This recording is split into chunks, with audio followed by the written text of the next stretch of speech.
On today's episode of Gathering the Kings. I said to myself, do you think people who are worth $100 million, you don't think that they went through this? Like, I had to really talk to myself. Like, I'm like, your woe is me. You know what I mean? Like, you got to get on it and get moving. You are listening to Gathering the Kings with Chaz Wolfe, featuring fellow 7, 8, and even 9-figure business owners who have real battle scars from business and life, but have prevailed as the king that they are designed to be. We welcome high-performing entrepreneurs to the stage in order to reveal the real of the real on what it takes to build a successful business today. We dissect the good and bad decisions they've made along the way that give a true and accurate picture of the journey of success and how you too can get there. Through this dialogue, you will learn the value of growing your network and surrounding yourself with power players and kings like today's guest. Grab your pen and notebook because we're about to dive in. What's up, everybody? I'm Chaz Wolfe, Gathering the Kings podcast. I've got Adrian Smalls here on the King stage today. My brother, how you doing? Good, man. How are you? Good. Yeah, we're good. We were just talking off air how being an entrepreneur is all about being flexible. Took us a minute to get the tech situated here on this for this show, but here we are nonetheless. Absolutely. Why don't you tell us what kind of business that you're in, brother, and we'll get rolling here. Absolutely. So I operate mostly in the real estate. We handle the fix and flips. We also have a marketing division of that business that finds, locates off-market properties. And then also now we're getting into the construction and the development of real estate. So we have some property in Charleston, South Carolina. It's actually technically Johns Island. And then we just closed on a 3.6 acre property near Stone Mountain. It's right in front of a lake. So that's the other side of the business. But real estate, we try to touch it all. And then, of course, working on 2 smaller multifamily deals. I love it. Yeah, you said it. A lot of ways to go in real estate. Sounds like you're touching a lot of different spots. It's actually what I love about real estate also. I love the creativity of it and how people, professionals can get involved in totally different angles. I first got involved in real estate, not even wanting to necessarily be a real estate professional, but I just knew I needed it. And I was wanting to put money somewhere for legacy purposes. Why did you get into real estate? Man, that's a great question. So literally, like when I was going to school, it was all like business, right? So I went to Howard University, got a BA in finance, and I'm thinking like I'm gonna go to Wall Street route, and I have a couple buddies like that. And so I was slowly, subconsciously paying attention to my uncles who they were building houses, they were getting them moved in South Carolina. So what happens is when the government or the county or the city is about to tear down a house, if you contact them and talk to them, you can actually you can put yourself in a position to move that house onto property and almost mini rehab it and reconstruct it and put it up. So literally you get the house for free, except for moving it and putting it back together. So it piqued my interest, and I was just thinking about so much capital you need to do that. Fast forward, I got to the point where my uncle kept saying, are you going to do it? Are you ready? And I wasn't ready. And in 2014, that's when I pulled the trigger on the first deal. And I didn't have a lot of money. I wasn't experienced or well-versed in it. What happened is someone asked me to borrow $8,000 to rehab a property. She was just going to put some windows and do some other stuff. So I was like the mortgagee. I just did what I could with what I had. It was $8,000. I didn't have $100,000 laying around. So I did that. And then all of a sudden she just defaulted, and I kept trying to work with her on it. And she just finally was just like, you know what? I can't give the money back. And so I literally impromptu had to take over the house. And okay, now I have a house. Now what do I do? I was like most banks, I don't get in it to flip the property. I got into it to lend money and get a return and move on. So it was funny. That was my very first real estate deal, aside from purchasing my first home, but my first investment deal. Interesting. It like what you just described is even what we were talking about at the beginning here when we were having tech issues. Sometimes you just get thrown into something and you just got to figure it out along the way. I've got so many questions for you around all of that and the nitty gritty of that and your history. But before we jump to that, I like to ask this question up front so people can kind of understand who they're talking to and maybe your mindset. After all of this that you've built, obviously that was the first story. You've done countless deals since then, millions of dollars. Yeah. Why are you still at it? That's what I want to know. Man, there's always something at a certain point. I think I'm a collegiate athlete, right? and I'm competitive, and I've been playing sports all my life. And I think the will to win and to continue to build upon something is just innate. It's no, you keep battling, you keep doing it. It's for your own good. It's no, I got to hit this bar and make $1 million or whatever. You go past that, right? So most of us don't stop. Like it's just in us to continue to build and grow. Like we're just about what is next and what can we do to impact like more people, like further reach, right? Like why can't I do it globally? Why can't I think that way? Why can't I grow and continue to push myself? So I think for me, it's just that. It's just innate. Like you continue to want to grow and get better and evolve. There is no destination. We all know that, right? You just continually growing. So that's it. You're just fighting the fight at the end of the day to be different and to leave an impact. There you go. I was going to ask you, like, what's the end game? But you just said there to leave an impact, to have a different story written, you, your family, whatever it is. I'm curious, before success, to whatever degree that we've established that you've reached so far, because obviously you're still going. Yeah. Was this way of thinking like in you as an athlete of I'm just going to be uber successful in business, or has that mindset of never stopping just transferred over to? It transferred over to business. I had a tough, man. I was playing soccer, but I had an ex-football coach. And you don't realize what impact people have on you. That's why I try to give back. I'm actually be speaking at an event for the youth next week. But you don't understand the impact of how you train and teach and speak to younger kids. And so he was just tough. He was like, there is no quitting. There is no giving up. It's for your team. You got to have that passion. And so going through that and understanding that, and also the growth of being down like 4-1, and you get that pep talk at halftime. If you don't believe it, it's not going to happen. And then all of a sudden you just rally up with the last little ounce of effort you got, and you just take it one goal at a time. And next thing you know, you're winning the game. Yeah. And when you see those little micro victories, they become macro victories when you understand that it's all about perseverance, right? You just got to, no matter how it looks, no matter how it feels, you got to keep going. And so I think business is more important about your EQ than your IQ. There's a lot of smart people who can run businesses and do a lot of great things, but I see a lot of people tap out the emotional side of it, man. If you can't raise that EQ or understand it and say, I got to keep an even keel and move in positions and know that this is not the end, this is just a part of the process, then you'll be in trouble. You just have to understand that. So I think the EQ component of it is way bigger than IQ. And so that was what transferred for me. I agree with you, man. I want to dig into that. And so specifically in business, let's just jump right to something that you've done that maybe wasn't the best decision, forced that emotional persistence that you're talking. Yeah, man, geez. In business, where do you start? I think the thing is, even outlaying in that situation, I'll go back to that one to touch on it, and I'll use others. Like the one where I started out as the mortgage person, and then I went down that road. While that was going on, there was another deal that I took on in South Carolina, downtown. And I thought it was brilliant to just try to help out. Hey, I'll rehab this house and I'll sell it back to the owner. She couldn't do it. So I figured it'd be a win-win situation to create a lease back so that she can then purchase the house 18 to 24 months later. That just turned into an animal. And the story with these two that happened back to back is important, because when you realize or you feel the pain up front, that's when you determine whether you're going to keep going in this business or tap out.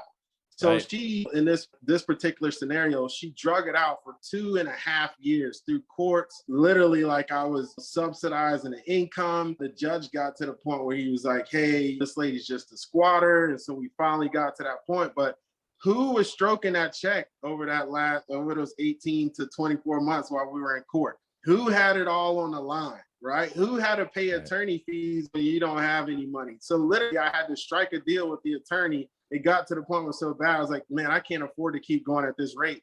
So here's what we can do. Can you literally take a small percentage of the hourly rate, bump me up on a commission side, because you know we're going to more than likely win, and you'll get your windfall on the end part. And again, that's one of the things that I started out thinking like it was going to be a $30,000 rehab. It ended up being 90. I was using credit cards to try to get through the whole thing. I was like taking on personal loans. any type of payday loans. I was working at the same time. It was just ugly. It was an ugly time. And my wife's looking at me like, yeah, no, thank you. I don't want to get into real estate. Why don't you just quit? You know what I mean? And it's so many times you have your discussion when you're down in the dungeon. When I say in the dungeon, you're in your mind, you're in the bottom. Yeah. You're like, man, it's dark in here. It's cold in here. No one's here. You know what I mean? And like, how do you just fight to get out of that? How do you pull yourself up out of that when you're getting pelted and every single reason to quit? So I think when you hit those roadblocks up front and you can push past those, it's just like faith. Over time, it's like you build that muscle to say, I know I'm going to fight through it. And I know that eventually it's going to be all right. But you don't know that when you're starting out.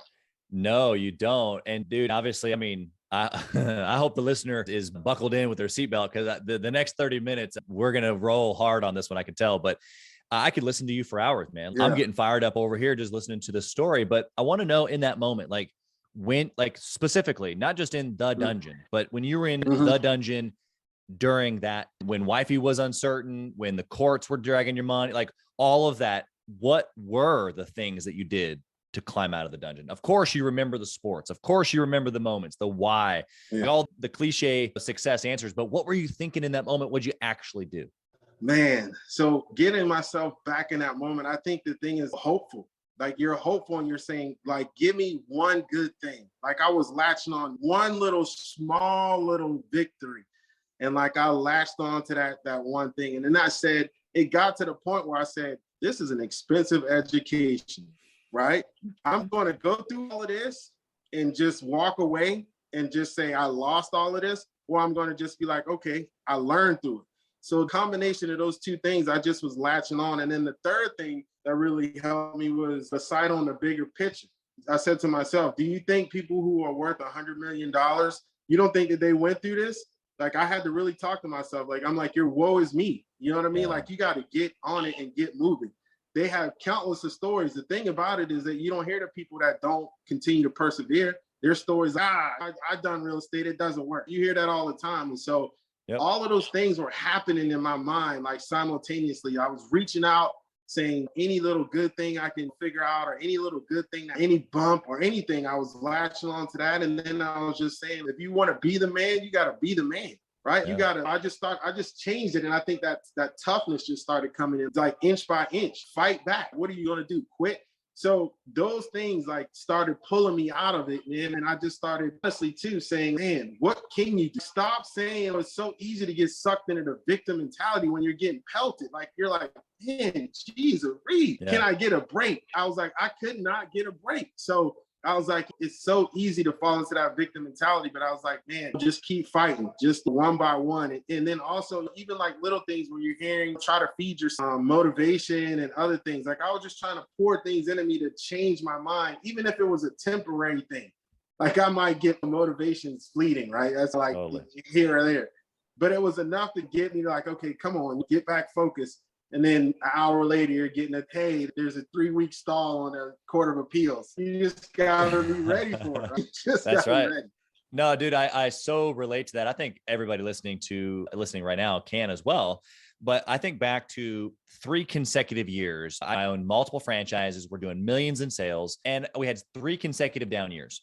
And it was probably the toughest time that I've experienced in business because I had grown really fast. And I had set myself up beautifully if things hadn't been consecutive back-to-back down years. If we had been great years like the last 3 years have been, literally I had done everything right. I had expanded. I had the teams that I had invested. I had done all the what I thought were right things. And then downturn and then boom. And I think back to those moments, I had never thought about it like this until you just said this. That's when I was most glued to Audible and to videos and to the things that I needed to scratch and claw. And I was trying to find a win everywhere. And I have this quote in one of my workbooks in our Mastermind. It says that confidence is the drug and winning is the dealer. And so I was just like what you're saying, I was just scratching and clawing for this win. I got to find a win every freaking day. Right. And that's what you just described, man. I got freaking goosebumps over here. I'm freaking ready to run through the wall. We can just end the podcast here. I think you've already delivered. Yeah, no, absolutely. Absolutely. All right, well, let's switch the energy here. Tell me about something that you did on the flip side, a good decision that was not so painful. Yeah, I think the thing, and I don't know if it's a good decision. I think it's a multiple decisions that I made and saying to myself, like, I need to show up in places and I need to make sure that I'm present. And what I mean by that is I got my start in the flipping side of it. I was marketing, wholesaling businesses, selling off deals that we got. And one of the private investors came to me and was like, people are always watching. Never forget that. People are always watching and they're always interviewing. And she was like, I like how you conduct yourself. What you say you're going to do, you do it. And I just was saying to myself, like, being in meetings and going to the meetups and stuff like that, doing those decisions and making myself uncomfortable. Hey, just go up and talk. Like simple things like that people don't think about. Most of the time, business people we're extroverts, but we're introverts. We're so busy, like for me, analyzing the next moves and thinking about business. And right. Sometimes we're like, we look at people like, okay, what is the angle and what's going on? So I was like, you got to get over that, talk to people and attract the people that you're looking for. And so that decision to keep going to these meetings and these meetups and conducting business the right way led me to the right people. And so I think it's just thinking about that and stepping forward and saying, put yourself in a situation where you can meet the right people. And just, it's all the same saying. It doesn't change. Get uncomfortable. And I think that's the thing, those decisions that just showing up and finding a meeting, 1 or 2 meetings, and seeing how you can be of assistance was the thing for me that kind of changed it. And it just goes back to mindset. Yeah, I love, obviously, the value of the relationship that you're talking about and how one relationship can catapult someone's entire business, someone's entire life. And I think that every listener has heard that, and that's fantastic. What I really heard from you just now, of course, that was how, like, this is what you specifically did. Search out key relationships. Fantastic. Get uncomfortable. I love it. But what I heard you say, it was that it was a history of doing it over and over and over and over and over again. Some days you went and you didn't want to. Some days you went and you didn't meet anybody. Some days you went and you felt like it was a waste of time. Some days you went and you met that person. You didn't know you met that person, but years later you realize that it was that moment when you didn't think that it was that person, that you had met that person. And then the last 2 years they've been watching you, or whatever the exact circumstances. So what I heard was discipline. What I heard was find the thing that makes sense and just do it over and over and over. Would you add anything to that? Yeah, absolutely. I think like the whole TV show Undercover Boss, what it said to me is you've always got to get down on the front and be present. Because it would have been easy at that point, like the business was clicking that, oh, I don't go out in the field and I don't go on these ghost shows and all. I don't do that. I was like, no, I need to be out there because if something's going wrong, I'm going to figure it out in the front end. So those types of things, when you're talking about making decisions and going to the meetings and being present and going to the shows that we have, inspections and things like that when we first started out, is important because again, that's where your business is. That's the intake. That's where your customers get to meet your business. It's hard to give direction to team when you don't understand it at that level. 100%. Yeah. What kind of discipline or process maybe do you have now for making decisions? Man, so typically for me, I analyze it and I give myself no more than 20 seconds, believe it or not, to think about a decision. And that why I say 20 and not instantly is because sometimes instantly you're off just a little bit. 20 seconds is I instantly made a decision, but now my mind is scanning through and making sure that I'm checking out all the yays, nays, and possibilities. And then by the time I get to that end of that 20 seconds, I'm done with it. That decision is going to be that decision. And the other thing is just like anyone else, I'm going with the gut first. If I don't feel that, I've done so many things in life. Like in college, we purchased the gas station. And the guy who sold us the gas station, I had a gut feeling. I was like, this guy's not on it enough. And like, lo and behold, it almost cost us $175,000 back when I was like 25 years old. So you have to go with your gut, but I also validate, right? I don't have that as the end all be all. I'm going to follow the gut, but I'm going to use that 20-second rule. I'm going to analyze it. I'm listening to what you're saying, but I'm thinking through all the different scenarios, and then I'm going to make a decision. Strategically, it's about how it all fits into the landscape, right? Are you ordering the steps, and then does these steps make sense, right? That's more of a more drawn out process. As the day-to-day, you've got to be having quick decisions. You can't take too long to make a decision. And then I always say to people, rule number 1, inspect what you expect. That's number 1. Yep, inspect what you expect, hands down. I'm gonna always give you that decision, and then I'm going to inspect what I expect. Yeah, I do this sometimes, but for the listeners that follow along, you guys know this, but I want you to pause. I want you to rewind, and I want you to listen to the last 3 minutes like 20 times. I think that for the people who don't, if you didn't hear that and know exactly that's what you're doing inside your business, if there's any sort of qualms about how you can make decisions or how you can make decisions in 20 seconds, or even before that, the stuff that he gave you before that, just stop. You need nothing further. Pause. Decisions are everything. Where you are today is based on the decisions that you've made. Period. There is nothing further after that sentence. So literally, Adrian just gave you what you need in order to be able to make quality decisions with discipline, with toughness, with a history, building for yourself in confidence, like we talked about a few minutes ago. And you do that long enough, your accuracy gets good. That gut feeling that you're talking about, you start trusting it really tight, and you make less mistakes. Doesn't mean that you don't make mistakes. It just means you make less mistakes, which means you're making better decisions. Things are moving fast. We got to go to the speed round here. I want to ask you a couple questions here. The question that I always ask first is regarding one metric. So I want you to dial all the different things you got going on in real estate all the way down into one trackable metric, as if you could only pick this one metric to track forever and ever. What would that one metric be? Man, so from a KPI perspective, are you talking dialed into the business? That's the one trackable metric, however you want to define that. Man, globally, of course, I'm going to say the output, but I need to drill down on that. I think for me is the speed of action. I need to measure the speed of action, from the time we say yes to the time that something's implemented, because I'm going to always be able to figure out where the bottleneck is between why we can't move something.